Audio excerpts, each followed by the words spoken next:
भंडारा जिल्ह्यातील विद्यार्थी देखील आता यापुढे महाराष्ट्र शासनाची शिष्यवृत्ती मिळवत राजकुमार बडोले फाउंडेशन यांच्या पुढाकाराने परदेशात उच्च शिक्षण घेऊ शकणार आहे। यासाठी आज सडक-अर्जुनी शहरातील आशीर्वाद लॉन या ठिकाणी एकदिवसीय परदेशी शिक्षण कार्यशाळेचे आयोजन करण्यात आलं होतं। या कार्यशाळेत प्रसिद्ध व्याख्याते हेमंत सुटे आणि निर्वेद सुटे यांनी विद्यार्थ्यांना आणि पालकांना मार्गदर्शन केलं। यावेळी अर्जुनी मोरगाव विधानसभा क्षेत्राचे आमदार तथा माजी सामाजिक न्याय मंत्री राजकुमार बडोले यांनी मंत्री असताना ओबीसी, एससी, एसटी, ओपन आणि मायनॉरिटीच्या विद्यार्थ्यांना देखील परदेशात जगातील उच्च शिक्षण देणाऱ्या विद्यापीठात या मुलांना देखील शिष्यवृत्ती घेत उच्च शिक्षण घेता यावं यासाठी शिष्यवृत्ती योजना सुरू केली।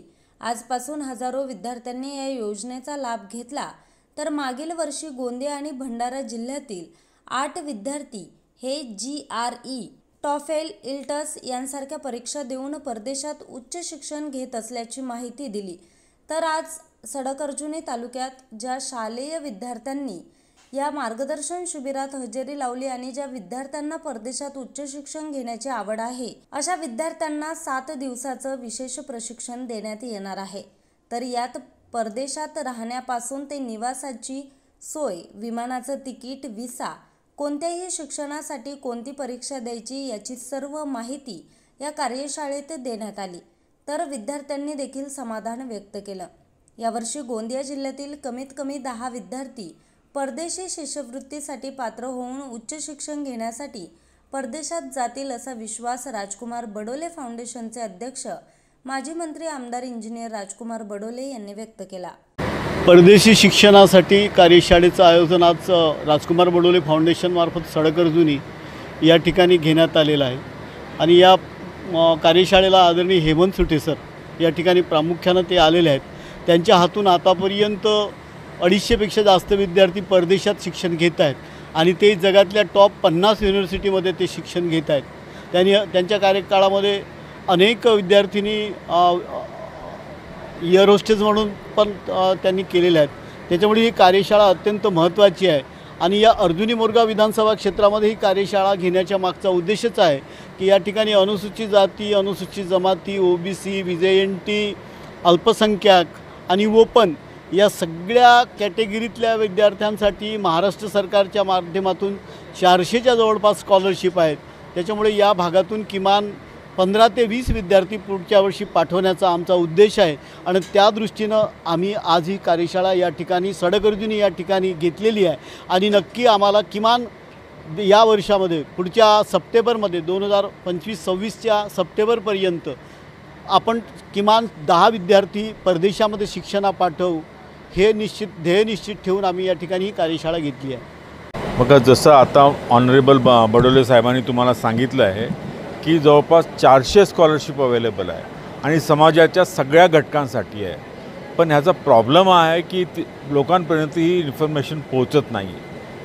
ग्रामीण भागातसुद्धा फार हुशार विद्यार्थी आहेत आणि त्या विद्यार्थ्यापर्यंत पोहोचण्याचा सरांचा हा प्रयत्न आहे। त्यासाठी मी ते इकडे आलो आहे आणि जसं सरांनी सांगितलं की पुढच्या वर्षी आमचं ध्येय कमीत कमी 10 विद्यार्थी सरांच्या कार्यक्षेत्रातून गेले पाहिजे आणि ते होईल, काय त्याला काही प्रॉब्लेम नाही आहे। त्याला सर माझा एक प्रश्न आहे, जे अत्यंत गरीब आहेत पण त्यांना शिकायचं आहे, त्यांनी सुरुवात कशी करायची, काय त्यांच्यासाठी नियोजन असेल? बघा आता काय सगळ्यात महत्त्वाचं म्हणजे तुमचं ॲकॅडमिक्स, कुठलाही तुम्ही कोर्स करत असाल, प्लेन BSc करत असाल, त्याच्यामध्ये चांगले गुण आले पाहिजे। कमीत कमी 65% मार्क असले तर त्या 65% मार्कावर तुम्हाला चांगलं जागतिक दर्जाचं विद्यापीठ मिळू शकते।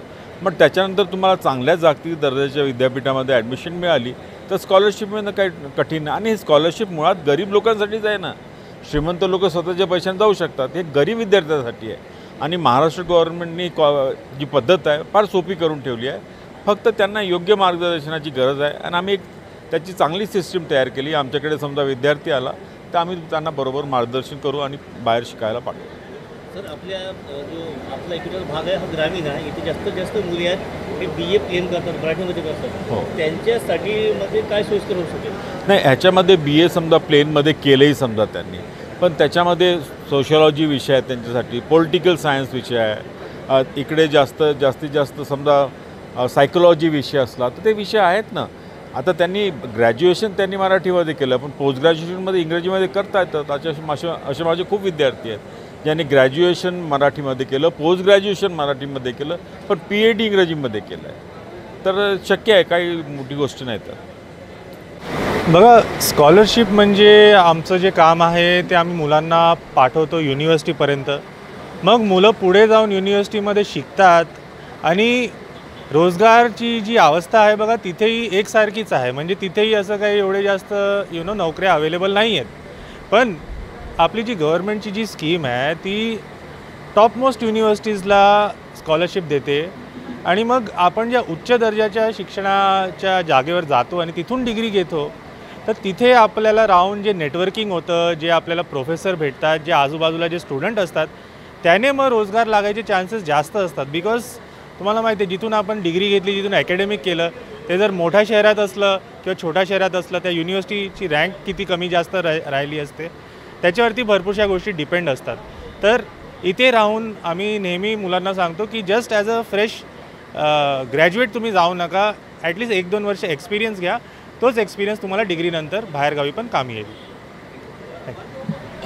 मला तर आधी वाटत होतं की विदेशात जाणे फार मुश्किल आहे, बट आज इथे येऊन मला माहिती पडलं की शासनाद्वारे खूप सारे असे शिष्यवृत्ती आहे आपल्या इथे जे गोरगरीब लोकांना म्हणजे मुलांना वाढासाठी संधी देते, विदेशात शिक्षण घ्यासाठी मोके देते. आज ह्या कार्यक्रमाद्वारे मला माहिती पडलं की आपण पण जाऊ शकतो, गरीब मुलं जाऊ शकतात विदेशात. काय शिक्षण झालं आहे तुझं? काय बोलणं झालं मगाशी? माझं सिव्हिल इंजिनिअरिंग झालं आहे नागपूरमधून, नागपूर कॉलेजमधून. आणि सरांनी मला मार्गदर्शन केलं की तू समोर जाऊन काय करू शकते आणि त्यांनी बोलले की आम्ही तुमचे नंबर लावून देऊ, 200 युनिव्हर्सिटी टॉप युनिव्हर्सिटीमधून तुम्हाला पण एखाद्या युनिव्हर्सिटीमध्ये ॲडमिशन करून देऊ, हे नक्की आहे. न्यूज रिपोर्टर चेतन समरीत, आज 24 तास, गोंदिया.